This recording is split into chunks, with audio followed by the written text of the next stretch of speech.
How's everyone doing, guys? Cody, guys, back again, dropping yet another video. Right, it's Christmas Day night. As I've alluded to in my last video, I don't celebrate Christmas.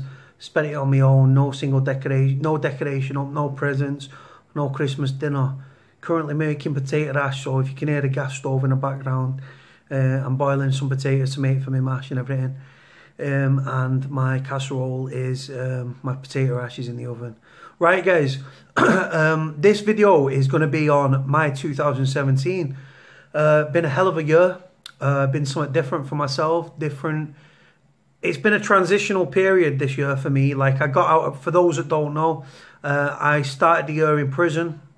I got out on the 10th of February this year. I've reformed myself. Prison didn't reform me. I reformed myself. There was no magical thing that happened. I just simply woke up and saw the effect my criminality was having on my family, mainly my mum. Health-wise, emotionally, psychologically, and not to mention financially. And that's all it took for me to come away from crime. I was active in crime for a very long time. For like well over 20 years, I was involved with criminal, from small crime as a 12-year-old kid up to, like I say, turning 34 in prison. I came out of prison in Feb. I've done countless numbers of interviews with the media this year. Russian television news, Victoria Derbyshire, Granada Reports, Manchester Evening News, Independent. I've done numerous stories with the Independent, Sputnik News, just getting the word out, guys, right? I don't like doing interviews, to be honest with you. It takes up my time. I don't earn a penny, and I get exploited by the media and stuff like that. But the thing is, for me, it's about getting the story out about prisoners, what goes on in prison, dispelling the rubbish that the media publish, reference prisons, whether it be about butlins with bars or these Christmas dinners with all the trimmings, which is a load of rubbish. If you look on my Twitter, you'll see what I mean about that.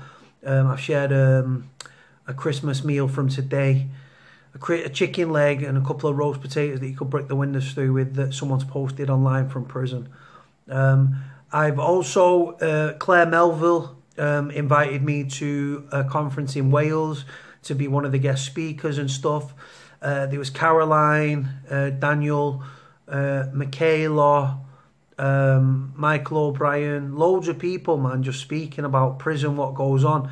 Now, we got the media involved and stuff like that. They turn up in the droves. The room wasn't as busy as we'd hoped and stuff, but it was about quality, not quantity, definitely so. The mayor and mayoress was there, the mayor and deputy mayor.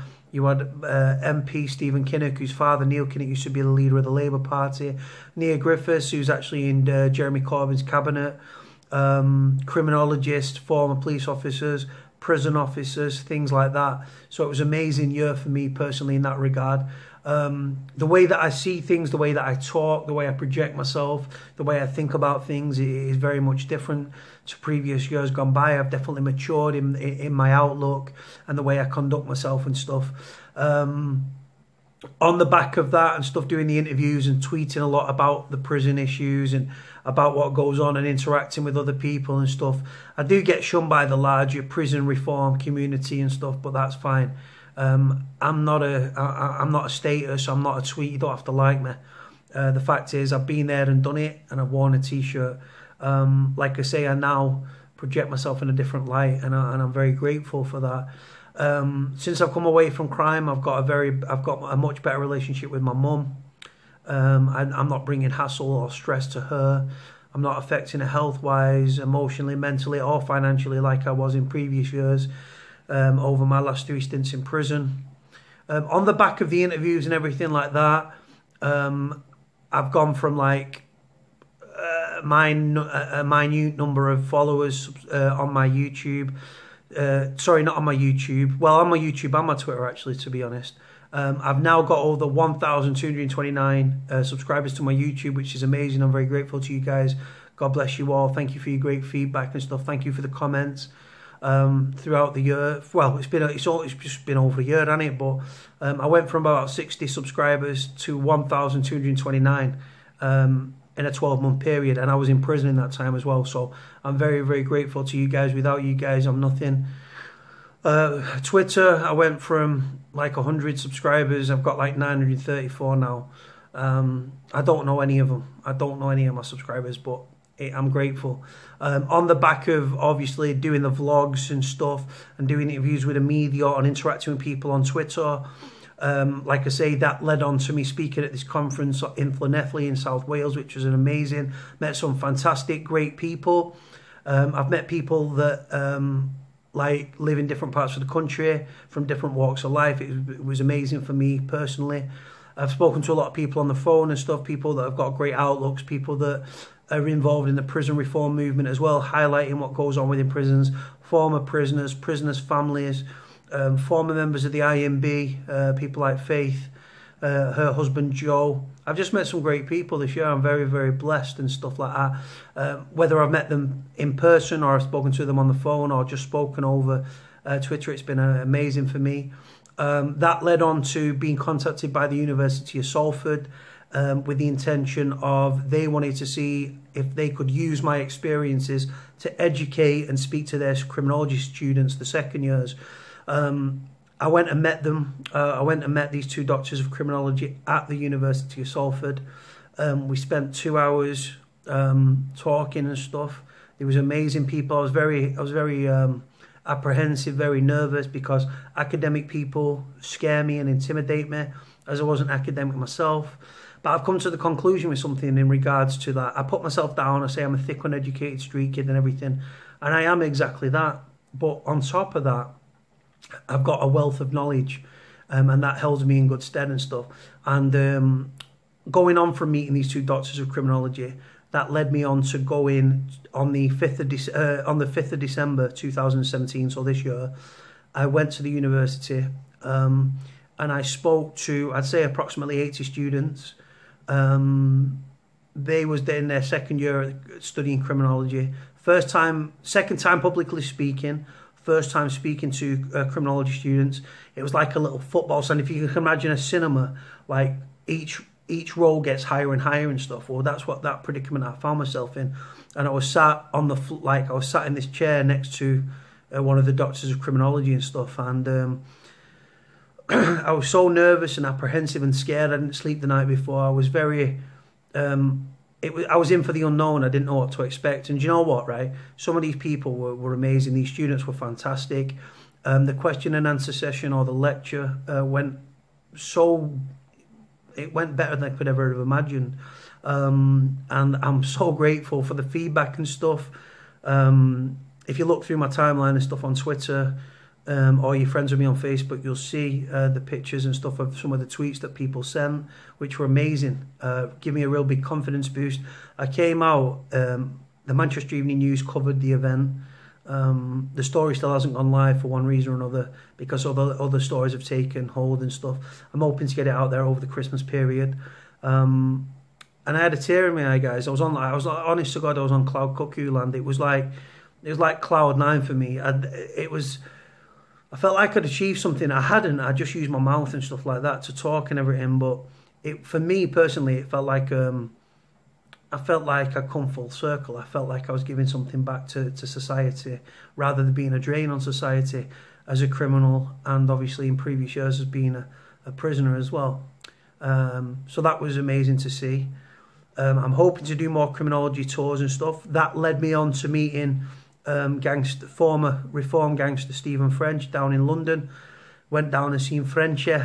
We've been planning it for 2 years. It never come off for one reason or another. Went down to London, met Frenchy, had a couple of beers, bar one. Went to Nando's. Nando's was absolutely hammered, so I ended up in Cafe Rouge. Frenchy had the steak. I can't remember what I had off the top of my head, but it was nice. We went back to All Bar One. We sank even more beers. Yeah, and it was just a great experience and stuff. Frenchy signed a few books and stuff for a few friends and everything, and 2 doctors of criminology and everything. I'm planning a criminology tour. There are said universities that are interested, but they've not committed yet. Others, it's moving along and progressing. So I'm looking forward to that. a very respected criminologist in the field, Shad Maruna. He heard about me speaking at the University of Salford, said he wants me to go. He was jealous and he wants me to speak to his students, which is great because, like I say, guys, I left school with no qualifications. I've got no GCSEs to my name or anything. Then the back end of the year, I've not done as many interviews and stuff like that. I've turned down documentaries and stuff like that as well because I don't want to seem to be glamorising crime to anybody. With fewer police on the streets, it would be irresponsible of me to be glamorising crime in any which way. If anything, I'd like to steer people away from crime. I have done that via social media and stuff. There was one lad that was from Somerset who kept getting in trouble.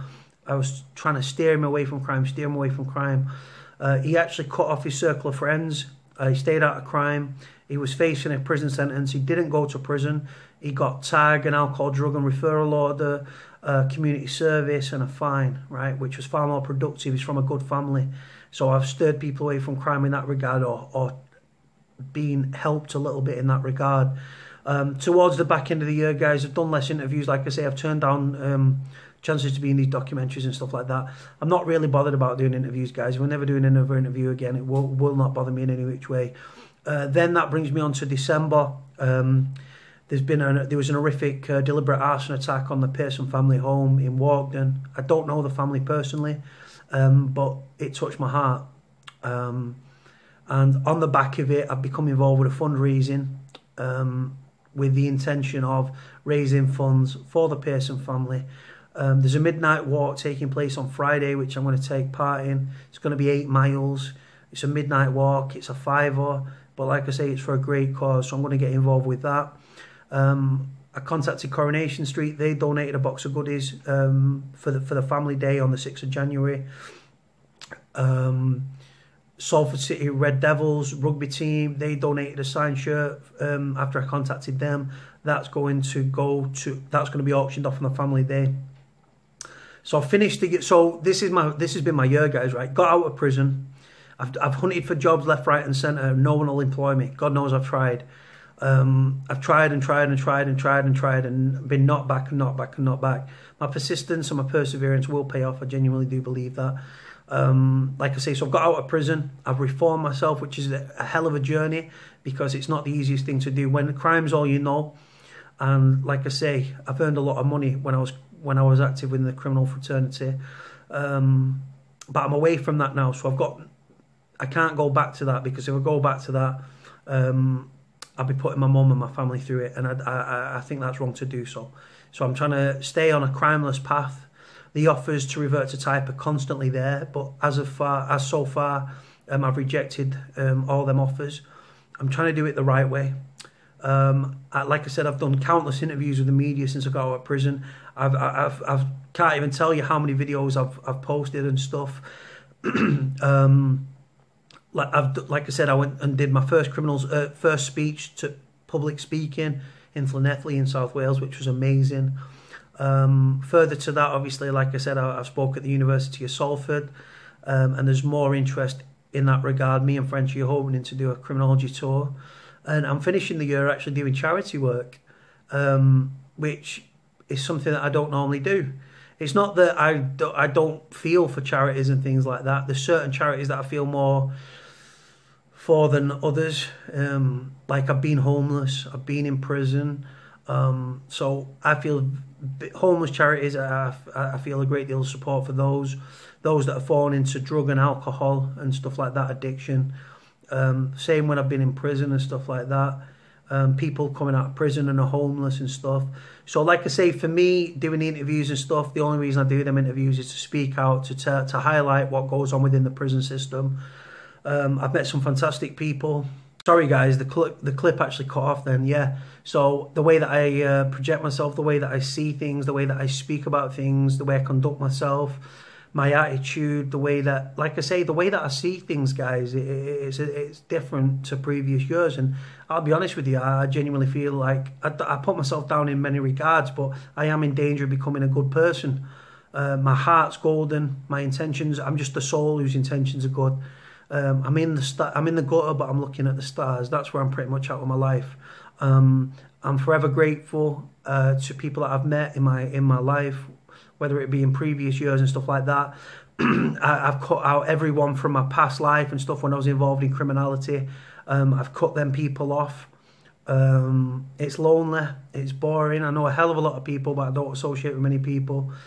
Like I say, I can't change my past, guys, right? But I will spend the rest of my life trying to be a productive person and trying to be a productive citizen and stuff. I would love somebody to give me employment and stuff like that. I've tweeted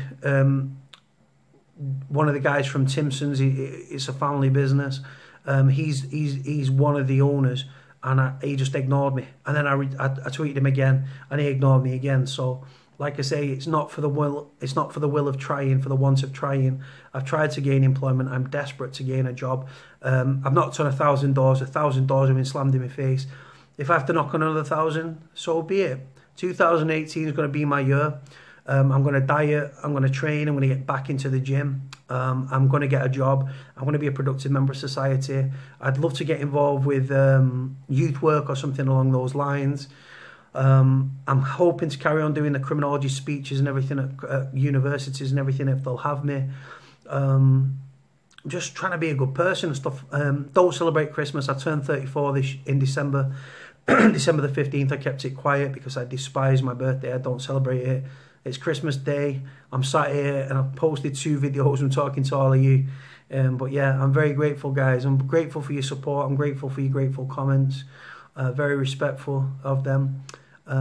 Hope you guys have a fantastic year. Hope you've had a great year in what you're doing. Hope you have a fantastic Christmas and a great New Year, guys. God bless you all. Speak to you all soon. Bye.